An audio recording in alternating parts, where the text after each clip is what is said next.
कल आप लोग जो बिरसा मुंडा राजपथ है वहां पर एक कार्यालय है, भारतीय जनता पार्टी का प्रदेश कार्यालय, वहां पर कल राज्य के प्रथम मुख्यमंत्री माननीय बाबूलाल मरांडी जी आप लोगों से बात कर रहे थे। बात करना बुरी बात नहीं है, लेकिन बात करते करते दिल की इच्छा जो निकलती है वो भी व्यक्त हो जाती है। कल ऐसा ही उनके जो दिल का एक तमन्ना है, वो तमन्ना हमको लगता है कि जब दुमका बाई इलेक्शन हो रहा था, बेरमो बाई इलेक्शन हो रहा था, उसी वक्त से उनका ये चल रहा था कि नतीजे आएंगे और सरकार बदल जाएगी। लेकिन सरकार न केवल तंदुरुस्त रही और ज्यादा मजबूती के साथ लोगों के जिस कमिटमेंट के साथ हम लोगों ने आने का काम किया था, उन कमिटमेंटों को पूरा करने लगी। बाबूलाल जी ने कहा कि 2024 तक हम इंतजार नहीं कर सकते,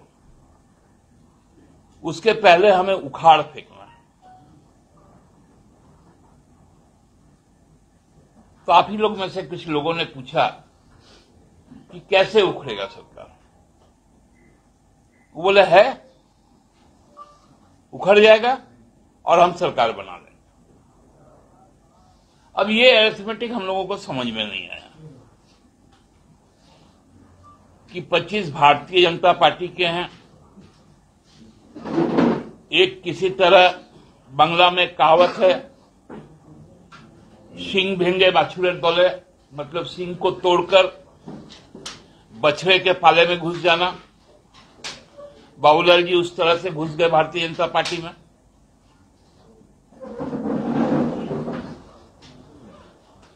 और उसके बाद सरकार बनाने के जो आंकड़े हैं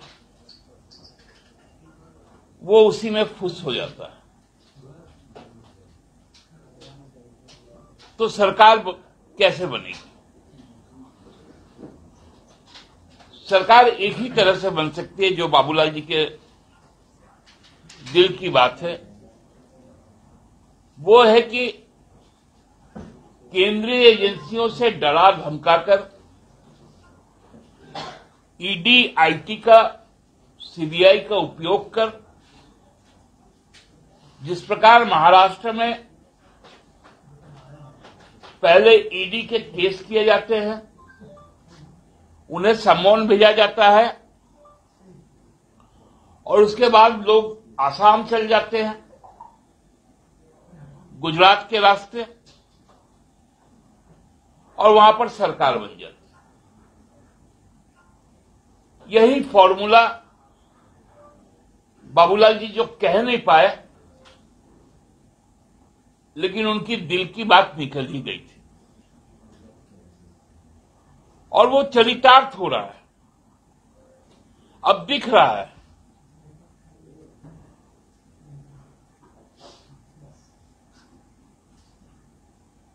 लेकिन एक बड़ा मशहूर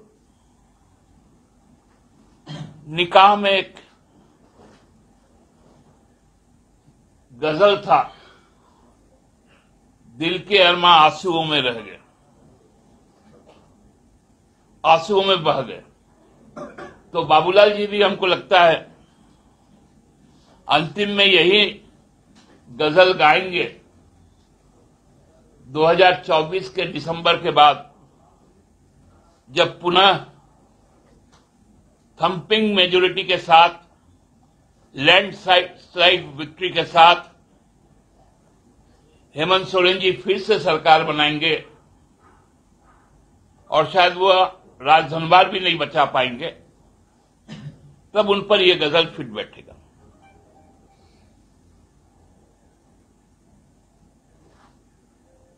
कहना क्या चाहते हैं? हम लोगों ने 1 तारीख को हेमंत जी के जो वकील है वैभव तोमर जी, उन्होंने 1 तारीख को ही चुनाव आयोग को कहा, लिखित दिया कि राज्यपाल महोदय रायपुर में एटम बम की बात करते हैं और दूसरा ओपिनियन की बात करते हैं।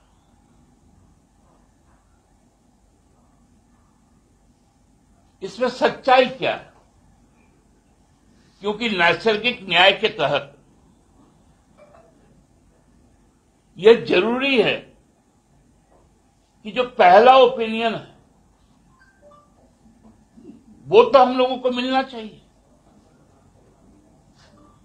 कि ऐसा ना हो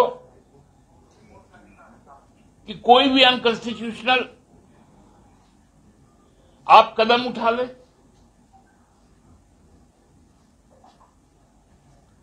हम लोगों ने मांगा, अभी तक उसका भी जवाब नहीं आया। 4 दिन हो गए। 1 तारीख को दिया गया था, आज 5 तारीख हो गई।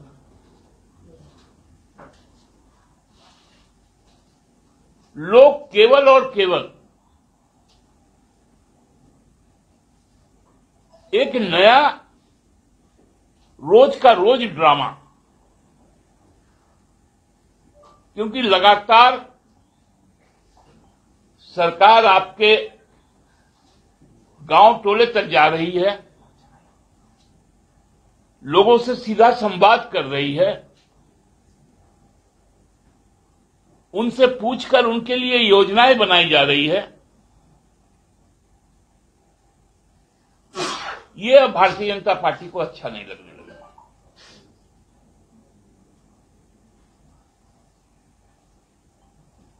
कल उन्होंने कहा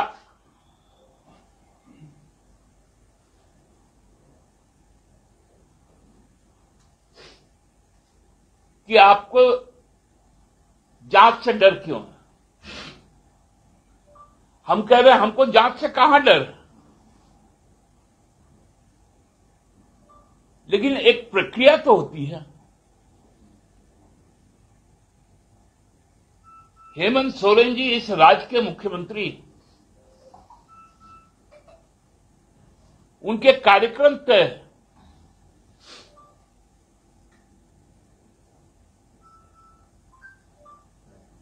उनके कार्यक्रम को आप कैसे रोक सकते हैं? यदि प्रधानमंत्री जी के कार्यक्रम जो गुजरात के लिए तय थे, उसके कारण चुनाव रुक सकता है गुजरात का, लेकिन एक मुख्यमंत्री के कार्यक्रम को आप अपहोल्ड नहीं कर सकते।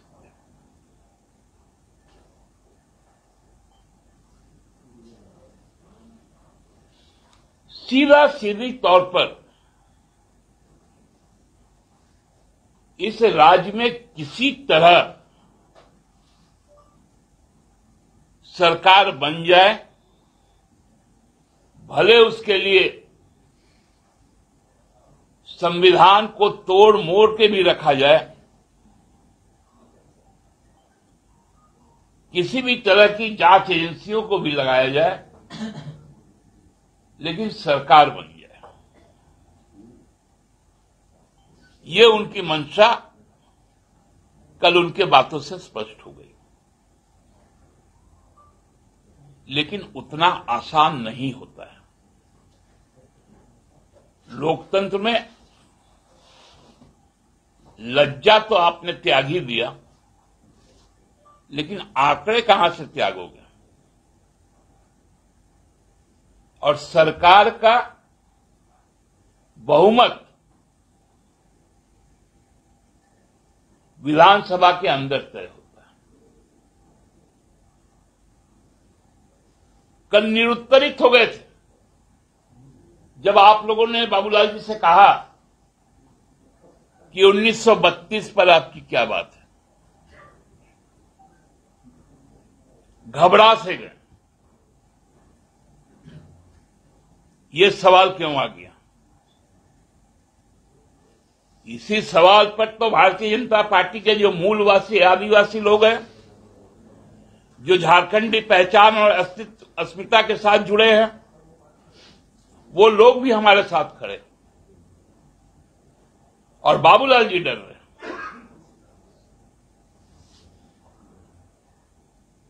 बोले हम 10 तारीख को बताएंगे। उनके मुख्य सचेतक से पूछा जाता है, 10 तारीख को बताएंगे। सरना पर पूछा जाता है, चुप्पी लगा लेते हैं। बात करते हैं झारखंड की। सुदेश जी राज्यपाल महोदय के पास गए 27% आरक्षण को लेकर। सुप्रीम कोर्ट के आदेश के खिलाफ लोगों में भ्रम फैलाने के लिए एक मांग रखी गई। खुद कार्यकाल में रहते हुए 27% को 14 में लाने का काम किया था। यही बाबूलाल जी मुख्यमंत्री थे 2001 में, और सुदेश जी उनके मंत्रिमंडल के सहयोगी थे। आज 11 तारीख को जब इसी सवाल पर, खतियान के सवाल पर, पिछड़ा रिजर्वेशन के सवाल पर जब बातें आएंगी, उसके पहले किस प्रकार से सरकार को विचलित किया जाए, सरकार को उसके लक्ष्य से हटाया जाए, उसकी साजिश चल रही है।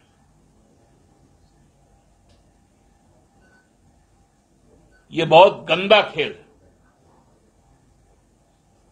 और इस खेल का हम केवल मुकाबला नहीं कर रहे हैं, उनको परास्त भी कर रहे हैं। आज से सामंतवाद पथ, जो भारतीय जनता पार्टी की जो नीतियां हैं, उसके खिलाफ राजनीतिक आंदोलन का आगाज हो गया। 2400 जिलों में हमारे कांग्रेस और राजद के नेता से लेकर कार्यकर्ता, समर्थक से लेकर आम जनता आज सड़क पर आ चुकी है। और ये सड़क से लोग अब गांव, देहात, टोले, मोहल्ले में जाएंगे। जरूरत पड़ेगा तो रेल की पटरी पर भी बैठेंगे, राष्ट्रीय राजमार्ग में भी बैठेंगे, और हवाई अड्डे पर भी बैठेंगे।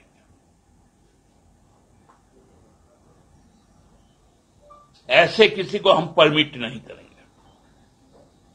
कि कोई साजिश रचे और झारखंडी हित को नुकसान पहुंचे। इतना ही कहना था आप लोगों से। कोई यदि प्रश्न है तो वो आमंत्रित। दादा, ये जो आप बोले कि रेलवे पटरी पर बैठेंगे, हाईवे पर बैठेंगे, हवाई अड्डे पर बैठेंगे, मतलब क्या आर्थिक नाकेबंदी की योजना बना रहे हैं क्या आप लोग? अब ये क्या योजना बनाएंगे वो तो बोल के नहीं बनाएंगे। ये सारा ये आज से आगाज हुआ, ये क्रमबद्ध चलेगा क्या? अब चलेगा। 7 तारीख से बीजेपी का भी प्रदर्शन है धरना का। ये ऐसा नहीं कि कन्फ्रंटेशन हो जाए। बीजेपी कोई फोर्स है क्या क्योंकि उसके साथ हमको कन्फ्रंटेशन करना है? नहीं, आप लोग भी आंदोलन करेंगे सड़कों को, वो भी बीजेपी कर रही है। बीजेपी अपना करेगी, कार्यक्रम करेगी, उसमें क्या है? कोई हर राजनीतिक पार्टी को आजादी है, ये जनतांत्रिक अधिकार है, लेकिन गांव टोला में थोड़ी घुस पाएगी। उनका प्रखंड स्तरीय है, फिर जिला स्तरीय है। वो देखिएगा ना उनका क्या आंदोलन का स्वरूप होता है। फुस हो जाएगी। तो खुश तो हो ही गए 19 में। ये तो जबरदस्ती आप पंचर साट की यदि हवा भरा गए, टायर तो पंचर हो ही गया 19 में। दादा आप बोल रहे हैं कि हमारे पास थम्पिंग मेजोरिटी आगे भी आएगा और अभी भी है, लेकिन आप भी देख रहे होंगे 32 पे कांग्रेस में पूरा मुखर होकर हाँ नहीं, कई लोग 22 तक का मांग कर रहे हैं, कई लोग अपना ट्विटर से ट्वीट कर रहे हैं। 10 पहले ही राष्ट्रपति वोटिंग में आप देख चुके हैं, 3 अभी वहां पर है बंगाल में। अभी रामेश्वर जी का बयान आया था, वो 3 नहीं थे, उनकी संख्या कहीं और अधिक थी। तो ये सब भी ध्यान में रख रही है पार्टी। आप पांडे जी गणना करते रहिए। 11 को आपका विशेष स्वागत रहेगा विधानसभा में। हम माननीय विधानसभा अध्यक्ष जी से प्रार्थना करेंगे कि आपको विशेष अतिथि के तौर पे बुलाएं और अपने आंखों से आप देखेंगे कि किस तरह पूरा सदन झारखंड मुक्ति मोर्चा के इस संकल्प के साथ खड़ा है।